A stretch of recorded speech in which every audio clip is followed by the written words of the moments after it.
평소 존경하는 윤경로 교수님의 귀한 발표 감사합니다.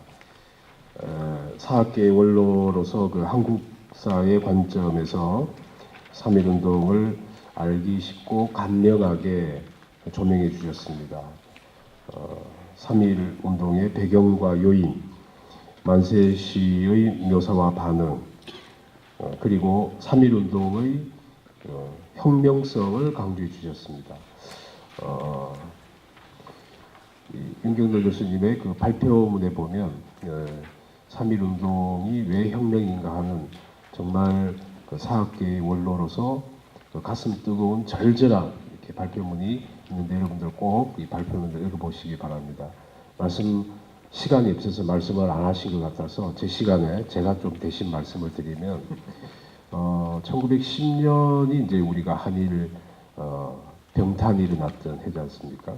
한일 병탄이 일어나는 그 해가 대한제국으로 역사를 마감했지 않습니까? 근데 1919년 4월에 임시정부가 설립이 됩니다. 대한민국으로 임시정부가 설립이 되었다는 거죠. 그러니까 제국은 주권자가 황제고 민국은 주권자가 국민이지 않습니까? 근데 주권자인 제국의 황제가 주권자가 국민으로 9년 만에 바뀌었다. 이거는 세계사에도 그렇게 잘 나타나지 않는 혁명이라는 점을 윤경로 교수님께서는 지적을 해주셨습니다. 특히 그와 같은 지적에 대해서 깊이 공감하고 감명을 받았습니다. 이 문제는 3.1운동의 성격 규정에서 매우 중요한 지적이라고 생각합니다. 내년 3.1운동 100주년을 맞이하여서 이런 논의가 올 한 해 더욱 왕성하게 일어나서 그래서 내년 100주년쯤에는 3.1운동의 성격 규정에서 이와 같은 지적들이 중요하게 거론되어져야 되지 않을까라고 생각을 합니다. 교수님의 발표는 이제 한국 근현대사적인 측면에서 이제 보셨는데요. 한국 교회사를 전공하는 사람인 저로서는 3.1운동의 교회사적인 의미를 짧게 언급하고자 합니다. 여기 계신 모든 분들이 다 그리스도인이라고 믿고 있기 때문에 그러면 교회사적인 차원의 의미는 뭘까? 또 좀 살펴보는 게 좋겠다 하는 게 제 말씀입니다. 오늘날 한국 사회에서 한국 기독교를 외래 종교로 인식하는 경우는 거의 없다고 저는 생각합니다. 그런데 한국 기독교는 전래된 지 130년 조금밖에 안 되는 그런 종교입니다. 엄밀히 말하자면 외래 종교입니다. 이웃나라 중국 그리고 일본의 기독교는 한국 기독교보다 더 오래된 역사를 갖고 있습니다. 하지만 오늘날 중국 사회나 일본 사회에서 기독교는 외래 종교라는 인식의 틀을 벗어나지 못하고 있습니다. 여기서 중요한 질문 하나가 제기됩니다. 한국 기독교는 그 역사가 길지 않음에도 중국과 일본의 경우와 달리 외래 종교라는 인식을 벗게 된 이유는 뭘까? 전래된 기독교가 그 사회, 그 민족 사회 안으로 화학적으로 스며들어 갔으면 외래 종교라는 틀을 벗게 될 것이고, 그렇지 못했다면 외래 종교의 틀 속에 머물러 있게 될 것입니다. 3.1운동에는 우리가 흔히 알고 있는 민족 대표 33인 중에 16분이 기독교인이었습니다. 3.1운동 당시 기독교인의 참가 정도를 알 수 있는 통계가 있습니다. 3월 1일부터 5월 말까지 기소되어서 재판에 넘겨졌거나 이미 형을 받아서 수감된 사람들을 모아둔 통계가 있습니다. 그 통계의 기독교인의 비율이 20%입니다. 전체 한 9,000명 중에서 기독교인이 1,979명입니다. 쭉 우리가 거론되는 것처럼 당시 기독교인은 1.8%밖에 안 됩니다. 1.8%밖에 안 되는 당시 기독교인의 인구를 감안하면 기독교인의 참가 열기가 어느 정도였는지 짐작할 수 있습니다. 이와 같은 3.1운동에 있어서의 기독교인의 참여, 역할이 바로 한국 기독교가 우리 민족 사회 안으로 삼투한 대표적 사건이 아닌가. 그래서 저는 3.1운동의 한국교회사적인 의미를 첫 번째로 이것을 꼽고 싶습니다. 3.1운동은 여성이 사회운동에 전면적으로 등장한 사건입니다. 한국 역사에서 여성이 사회운동에 광범위하게 참여한 유래를 3.1운동 이전에는 찾아보기 어렵습니다. 3.1운동에는 여성들이 자주적이고 독자적인 조직을 갖추고 앞장섰습니다. 그런데 여성의 3.1운동 참여의 대부분은 기독 여성들이 중심이 되었습니다. 공교롭게도 여기에 계신 참여자들의 대부분은 우리 기독 여성들이라고 제가 보여집니다. 유관순, 김마리아, 황예수도와 같이 이미 널리 알려진 분들도 있지만 그 외에도 많은 기독 여성들이 3.1운동에 열정적으로 조직적으로 참여하였습니다. 이것이 제가 생각하는 3.1운동의 교회사적인 의미라고 생각합니다. 그럼 우리가 여기서 또 하나의 질문이 제기될 수 있을 거라고 생각합니다.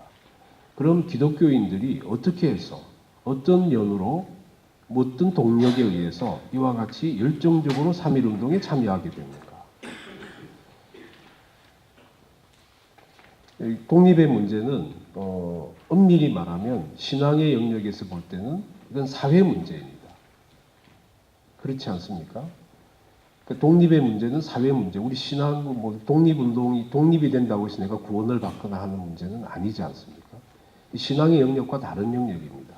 그런데 어떻게 해서 기독교인들이 열정적으로 이렇게 독립운동에 참여하게 됐는가? 이거는 세계교회사적인 그 차원이 있다라고 이제 말씀을 드리면서 우리가 19세기는 흔히 선교의 세기라고 이제 부릅니다. 19세기에서 위대한 선교들이 바로 이 시기에 대부분이 이루어졌기 때문에 그렇게 붙여진 명칭이었습니다. 그런데 선교의 세기 19세기는 또한 제국주의가 가장 왕성했던 세기이기도 합니다. 안타깝지만 대부분의 경우 식민 모국이 선교 모국과 거의 일치했습니다. 아주 예외적인 경우가 몇 나라 있었는데 우리나라가 그 예외 중에 하나였습니다. 그리고 그 시기에 제국주의에 기독교가 맞서서 항거한 대표적인 사건이 3.1운동이라고 볼 수 있습니다. 그렇기 때문에 3.1운동은 이와 같은 세계교회사적인 차원에서도 굉장히 중요한 사건이라는 역사적 의미가 있다고 말씀을 드리면서 이것이 제가 세 번째로 꼽는 역사적 의미입니다. 네, 끝으로 윤경로 교수님께 드리는 질문이자 참가하신 패널들의 의견도 두루 듣고 싶은 지점이 있습니다. 윤경로 교수님의 발표문에는 3.1운동과 혁명을 견인하는데 결정적 역할을 다했던 한국교회와 선배 크리스찬들의 정신과 헌신이 오늘은 과연 어떤 지경에 처했는가에 대한 깊은 회개와 자기 고백이 필요하다는 말씀을 하셨습니다. 3.1운동 당시 우리 기독교인은 1.8%에 불과했습니다. 그런데 이 기독교인들이 대부분이 일제의 폭압적인 무단 통치 하에서 일본 헌병이나 일본 경찰에 잡혀가면 오늘날 우리가 상상할 수 없는 어마어마한 고초를 당할 것을 뻔히 인지하고 있었음에도 불구하고 3.1운동에 참여하였다는 겁니다. 그렇다면 오늘날 우리 그리스도인들은 구체적으로 어떤 지점에 대해서 반성하고 회개하고 성찰해야 될까 하는 질문을 끝으로 저의 논평을 마치고자 합니다. 감사합니다. 두 번째 패널 토의자로서 오랫동안 남북 나눔 운동에 참여해 오시고 현재 복음주의교회 연합 대표이신 이문식 목사님을 모시겠습니다. 큰 박수로 맞이해 주십시오.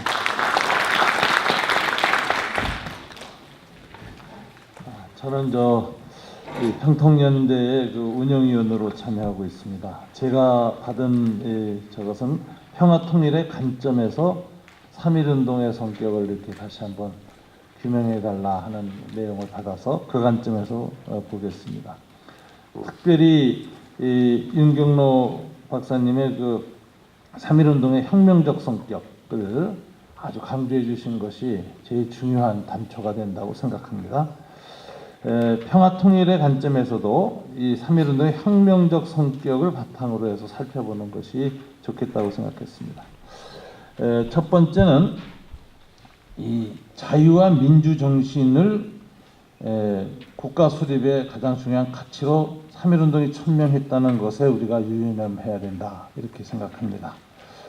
3.1운동이 이미 지적하신 것처럼 봉건 왕조로서의 대한제국에서 주권 제민의 민주공화제를 정체로 한 대한민국 또 상해 임시정부를 태동시킨 시민혁명의 성격이 굉장히 강하다고 하셨습니다. 그래서 왜 지금 중화인민공화국이나 또는 대만에 있는 중화민국의 시작 기원이 신해혁명이거든요. 근데 우리는 왜 이 3.1운동을 3.1혁명으로 해서 남북 모두의 그 정체의 근원이 되는 어떤 건국정신으로 이렇게 정말 통합적 승화를 못 시켰는지, 이건 사실 교수님 글을 보면서 스스로 다시 한번 생각해 보게 되는 그 문제였습니다. 왜 그런가? 이걸 다시 우리가 강조해야 되는 이유가 향후 한민족 재통합 과정에서의 통일 한국의 정체, 통일 코리아가 될지 통일 한국이 될지 뭐 앞으로 이름은 여러 가지겠지만 한민족 통합 공동체의 정체를 재구성하는 데 있어서 아주 중요한 기반이 바로 3.1운동에서 있다, 이렇게 생각하게 되기 때문에 그렇습니다. 현재 남한의 자유민주주의 정체와 북한의 인민민주주의 정체를 어떻게 통합하여 통일정부를 형성할 것인가 하는 향후 남북한 체제 통합의 가장 중요한 이슈가 될 것입니다. 이런 관점에서 한민족 재통합 공동체의 국가 정통성의 기반을 3.1운동과 상해 임시정부로부터 시작하는 거 아주 중요합니다. 이것이 바로 이게 통합의 중요한 국가 정신이 될 것이기 때문입니다. 3.1 독립선언서에서 조선 백성의 항구여일한 자주 발전을 위함이라는 기절이나 오직 자유적인 정신을 발휘할 것이라고 강조한 점은 자유민주 정신을 국가 수립의 가장 중요한 가치로 천명하였다는 것에 우리는 유념을 해야 합니다. 이 두 번째, 3.1운동이 민주혁명을 탄생시키는 데 있어서 가장 결정적인 요소가 무엇이었는가, 이걸 봐야 되는데요. 혁명의 주체가 거적적으로 일어난 아주 대중적인 민족운동이었다는 것이죠. 구한말 선비들을 중심으로 한 갑신정변이나 일부 개화파 선각자들을 중심으로 했던 독립혁명 활동이나 구한말 농민을 중심으로 일어났던 동학혁명이 어떤 특정한 계층을 중심으로 한 근대화 운동이었다면 3.1운동은 계급, 계층, 신분, 종교를 넘어서서 거적적으로 대동단결했던 민족운동입니다. 그렇기 때문에 이런 거적적인 민족 통합 운동이라는 부분에서 굉장한 우리가 가치를 부여해야 되고요. 해외에서도 수많은 사람들, 그때 이 만주, 러시아 또는 전 세계에 참여했고, 엊그저께 KBS에 보다 보니까 쿠바에서도 쿠바까지 그 농장 가서 일했던 사람들이 3.1운동에 참여했더라고요. 이런 거적적인 그 해외까지 포함한 대중운동이었다는 걸 우리는 염두에 둬야 됩니다. 그렇다면 여기에서 강조되는 것은 오늘의 분단 상황 속에서도 강조되는 것이 통합의 정신입니다. 체제 통일보다 한민족 재통합이 훨씬 더 중요한 가치라는 걸 우리가 다시 한번 생각해야 됩니다. 그래서 한민족 재통합 과정이 사회, 경제, 문화, 교육 또는 뭐 의료서부터 우리 모든 이 정말 사람의 삶의 영역에서 남북 사이에 있는 이질감을 극복하고 동질성을 확보해 나가는 일이 이루어지는 가운데 이 동질성이 많이 확보된 가운데서 정치적 통일, 체제적 통일이 일어나면 혼란이 덜한 것이고, 이 동질성이 아주 열악하게 10%도 안 되는 상황 속에서 갑작스러운 정치적, 체제적 통일이 일어날 땐 굉장한 혼란을 겪을 수밖에 없습니다. 이런 측면에서 이 체제 통합이라는 것이 언제 올지는 모르지만, 그보다 우리가 더 먼저 우선순위를 두고 정말 실천해야 될 일이 뭐냐? 한민족 재통합, 사회 재통합 과정입니다. 따라서 오늘의 평화통일 운동에 있어서도 통합이 통일보다 더 높은 우선순위의 가치로 매김하는 것이 중요한데, 여기에 대해서 굉장히 통찰을 주는 일이 3.1운동의 이 통합운동이었다. 거국적인 민족통합운동이었다. 이 부분을 계승해야 된다고 생각합니다. 세 번째, 통일보다 더 중요한 가치는 통합이며 통합보다 더 중요한 가치는 평화다라는 것을 생각하게 됩니다. 3.1운동은 인류 공용의 평화 정신을 표방하여 일어난 평화혁명이라는 것에 세계사적 가치가 있습니다. 오늘의 통일운동에 있어서도 3.1운동은 평화운동이라는 것에 주목하여 평화통일운동이 강조되어야 합니다. 그런 측면에서 한반도 통일도 군사력의 우위를 바탕으로 한 통일이나 경제력을 우위로 한 통일은 다 힘의 우위를 기반으로 한 제국주의적 통일이라는 것이죠. 그러나 여기에 반대했던 이 3.1운동은, 평화통일운동은 평화라고 하는 정신적인 가치를 동력으로 하여 평화로운 과정을 거쳐서 결과가 한반도 평화, 동북아 평화, 세계 평화, 하나님의 평화를 실현하는 이 평화통일 국가를 그 결과로 드러내는 것일 때 의미가 있습니다. 따라서 힘의 우위보다는 상호 공존 공영을 바탕으로 한 평화로운 민족 재통합 과정이 우선되어야 합니다. 최근 우리 사회 일각에서 3.1절마다 되풀이되는 구구적 민족주의 진영의 전쟁 통일론 혹은 경제 우위를 바탕으로 했던 흡수 통일론 등은 그 본질상 힘의 우위를 바탕으로 한 통일이기 때문에 3.1운동의 평화 정신을 훼손할 수 있는 것이라고 할 수 있습니다. 3.1운동의 정신을 이어받을 때 특별히 중요한 통일운동은 지금같이 이 교수님의 글에서 지적된 세 가지 3.1혁명의 정신, 가치, 민주, 통합, 평화라는 가치에 근거한 통일운동을 하는 것이 3.1운동의 정신을 계승하는 것이다. 이렇게 여겨집니다. 감사합니다. 평화 통일의 관점에서 3.1운동의 혁명적 성격을 토론해 주신 이문식 목사님께 감사드립니다. 마지막 패널 투입니다. 반야월교회 담임 목사이시고 예장합동총회 부총회장이신 이승희 목사님께서 패널 투입해 주시겠습니다. 큰 박수로 맞이해 주십시오. 목회를 하고 있는 목회자이기 때문에 목회적인 관점에서 3.1 독립만세운동의 정신을 어떻게 보고 또 거기서 어떤 과제를 얻어야 하느냐, 그런 부탁을 받았습니다. 우리 윤경로 교수님께서 우리 기독교가 독립운동에 많은 기여를 했다고 이렇게 자랑을 하는데, 사실은 천도교가 많이 돈을 대고 기독교는 별로 이렇게 좀 그 점에서 조금 뒤처졌다라는 말씀을 이렇게 하셨지만, 그래도 저는 이 3.1운동은 기독교인들, 아니 천도교를 뺀 우리 기독교인들이 주류였다. 이 확산이 되지 않았더라면 오늘날 우리가 이런 토론회 장을 만들 이유도 없었고, 또 오늘의 이 대한민국 3.1운동의 정신을 이어가자는 그런 주장도 없지 않았을까, 그런 생각을 하게 됩니다.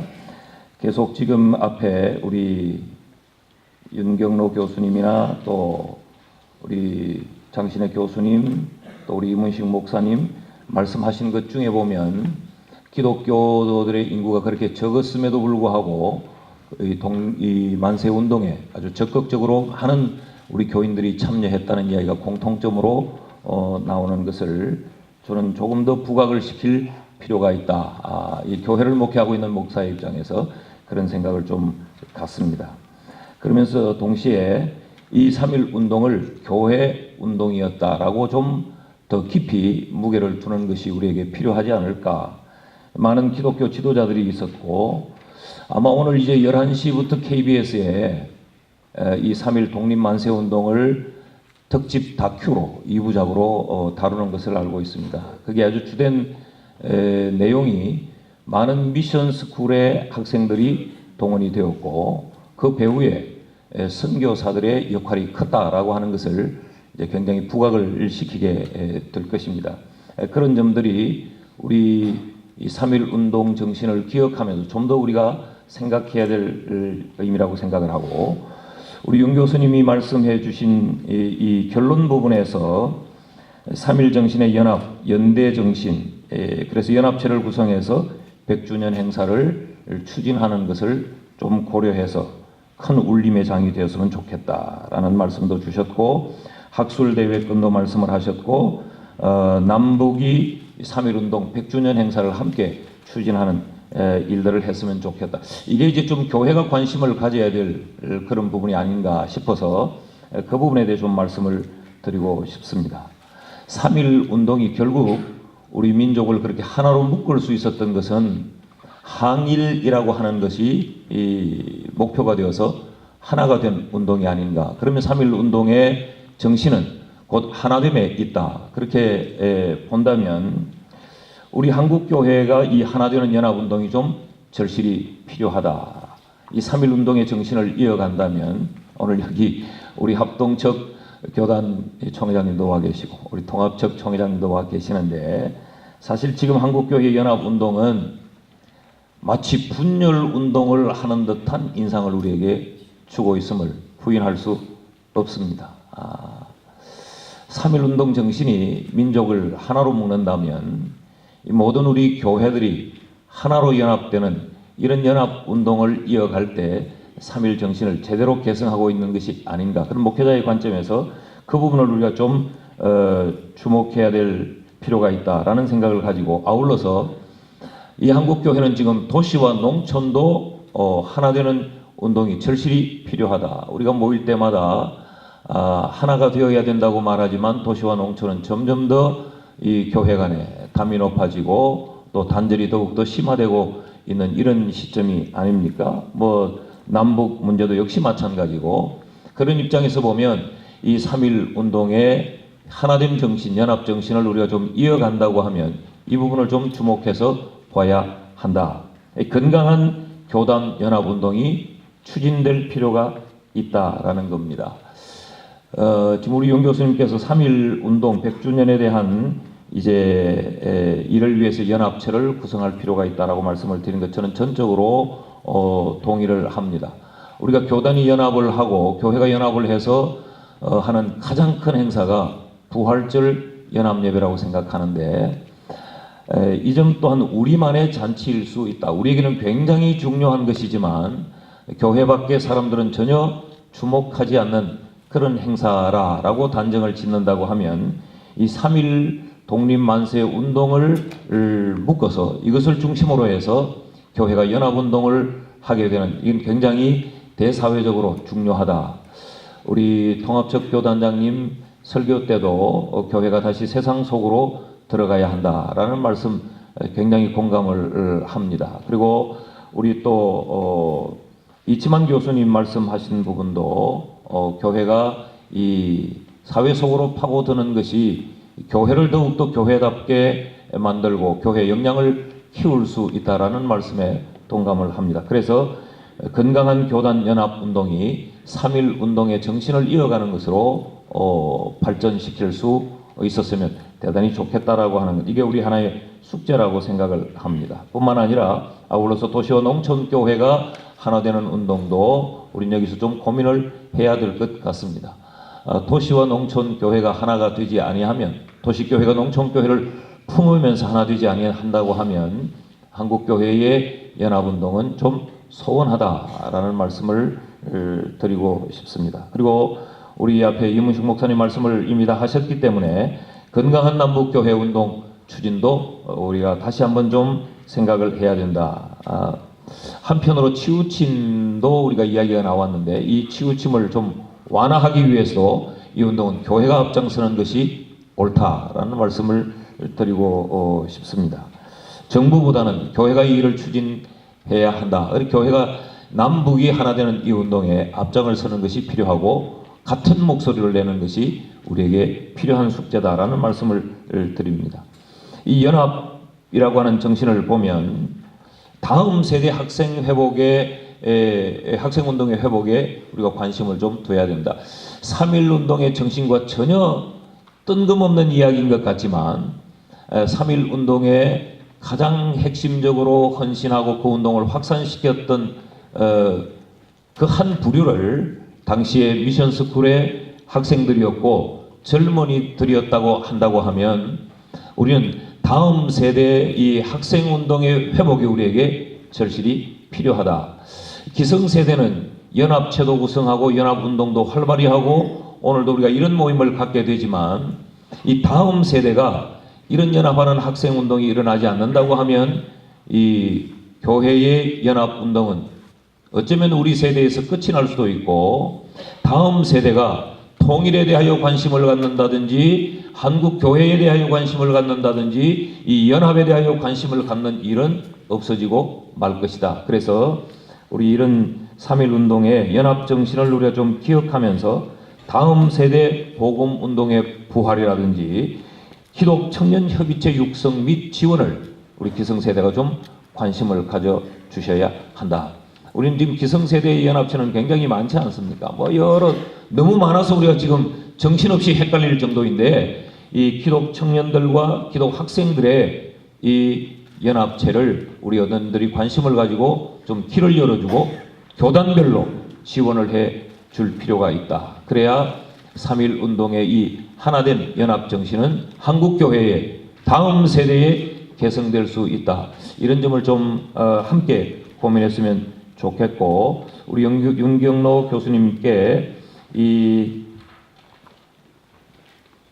연합, 연대 정신의 구현을 위해서 한국교회가 구체적으로 좀 더 역사학자의 입장에서 어떤 방향을 제시해 주시면 대단히 좋겠다라는 말씀을 드리며 제 토론을 마치겠습니다. 고맙습니다.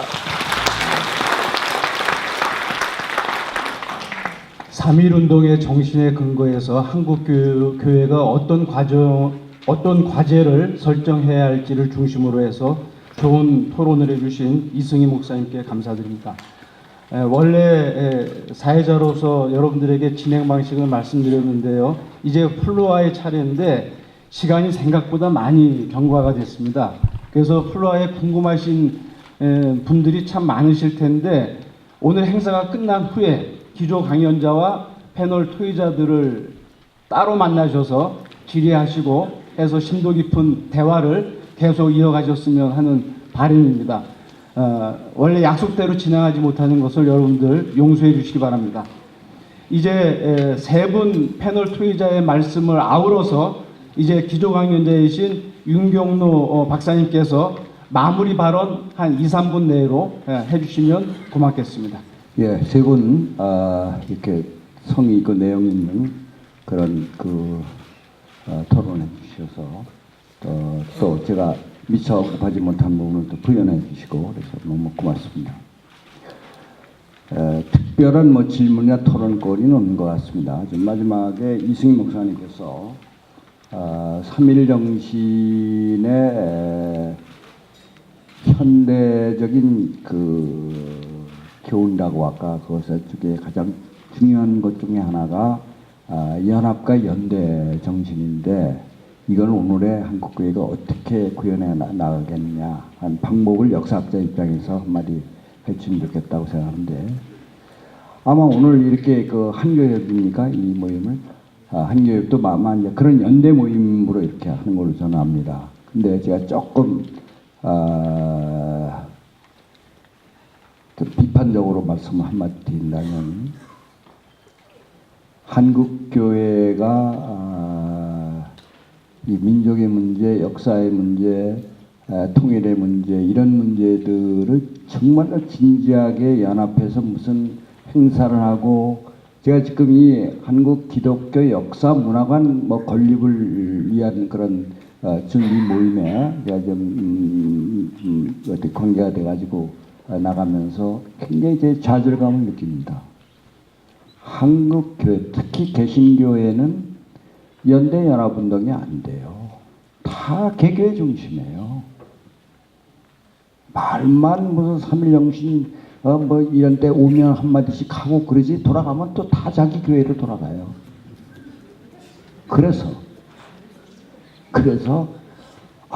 한국 교회가 연합운동을 하려면 교세가 좀 줄어들어야 되겠구나.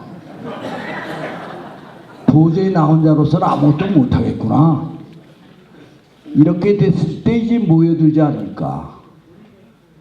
제가 이런 생각을 했습니다. 그러나 아까 지적하신 대로 우리 기성세대는 막 이렇게 왔기 때문에 이렇게 기울어진 운동장을 만들어 온 것을 좀 회개하는 차원에서라도 이제 차세대인 젊은 청년 기독인들, 사실 저 뒤에 앉으신 우리 여성 참석하신 여러분들이나 저같이 이렇게 일반 평신도는 기장이 뭔지 예장이 뭔지 무슨 뭐가 뭔지 그런 거 잘 모릅니다. 예? 그리고 제가 아는 한 우리 장로님 저 목사님들 결례인지 모르겠습니다만 우리나라의 교파 교단이 무슨 신학적 논리를 갖고 있습니까? 서양은 그래도 그런 게 좀 있잖아요. 그래서 이제 이런 거 이제 그만들 하시고. 그러나 이제 여태까지 해오셨는데 그게 없애기는 어렵죠. 그리고 차세대를 위해서 이 젊은이들은 그래도 한데 모으게 하는 그런 건 정말 꼭 필요할 것 같아요. 그래서 그런 운동을 좀 정리해 주십사 하고 또 하나만 9시 10분까지 하네. 이 사회자의 제일 그 덕목이 시간을 지키는 거거든요. 그러니까 막 오는데 이게 모처럼 뭐만 이렇게 모였는데 이게 99년 만에만 모인 겁니다. 제가 혁명 얘기를 이렇게 3.1운동은 3.1혁명이 아니라 3.1운동이 아니라 혁명으로 봐야 된다 이런 얘기를 여기저기 지금 몇 년째 하고 다닙니다. 그래서 많은 이제 이렇게 설득이 되고 하는데 여러분들 보세요. 우리가 국경에 5대 국경이 있잖아요. 예. 자 이제 개천절 있죠. 나라를 열었다는 개천절 10월 3일인가요? 그 다음에 8.15 광복절 있죠. 그 다음에 제헌절 있죠. 그 다음에 한글 창제에서 한글날이 있어요. 또 뭐 하나 있지? 그리고 이제 3.1절 있죠. 근데 다른 데는 자 광복절 8.15절 안 그래요. 그죠? 광복한 달이니까 광복절이야. 헌법을 만들었다 그래서 제헌절이야. 다 그렇게 개천절은 우리나라를 열었다 그래서 개천절이야.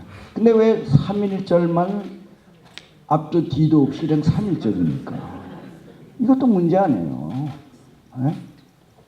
그러니까 3.1 독립절이라든지 3.1 만세절이라든지 3.1 혁명절이라든지 뭐 이런 의미를 부여해야 될 거 아니에요. 그런 것들은 잘못될 겁니다. 그리고 이제 혁명 이렇게 하면 이제 이 나이 드신 우리 어르신들이 이제 그런 이건 막사 그건 조금 지난 것 같이 이런 얘기 하는데 여러분들 분명히 아셔야 됩니다. 한국의 기독교 수용은요 혁명적으로 이루어졌습니다. 언더우드 목사님이 한국에 오기 전에요 한국의 기독교인들이 자생적으로 생겼을 뿐만 아니라 한글 성경에 나와 있었어요. 이런 역사가 세계 기독교 역사에 없습니다. 언더우드 목사는 1885년 4월 5일 그것도 부활 아침 제물배 도착해 그것도 잘못된 거예요. 오후 3시에 도착했어요. 근데 이제 부활절 아침 이렇게 하니까 참 멋있어 그죠?